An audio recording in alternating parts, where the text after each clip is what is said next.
अर्थसंकल्पामध्ये आणखी काय तरतुदी करण्यात आलेल्या आहेत त्याही आपण पाहूया।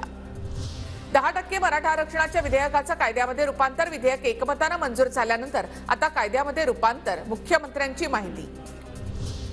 पुण्यामध्ये जुन्नरमध्ये शिवसंग्रहालय उभारणार। अर्थमंत्री अजित पवारांची घोषणा। तर 11 गड किल्ल्यांना जागतिक वारसा मिळण्यासाठी प्रस्ताव पाठवला। अजित पवारांची माहिती।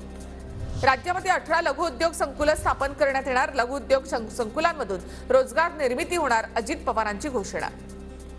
शेतकऱ्यांसाठी सौर आणि कृषी पंप योजना राबवण्यात येणार। 8,50,000 नवीन कृषी पंप बसवण्यात येतील। तर शेळी मेंढी वराह योजनेअंतर्गत 129 प्रकल्पांचा प्रस्ताव। अर्थमंत्र्यांची घोषणा।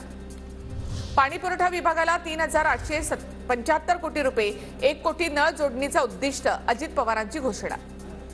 केंद्राच्या बजेटमध्ये रेल्वेसाठी 15,554 कोटी रुपयांची तरतूद। राज्यामध्ये 6 वंदे भारतची रेल्वे वाहतूक सुरू। तर सोलापूर धाराशिव रेल्वे मार्गासाठी भूसंपादन सुरू असल्याची अजित पवार यांची माहिती।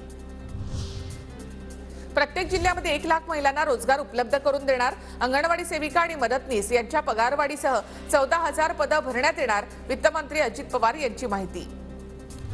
पर्यटनाला चालना देण्यासाठी शाश्वत पर्यटन धोरण आखणार। राज्यातील 50 पर्यटन स्थळांची निवड केली जाणार।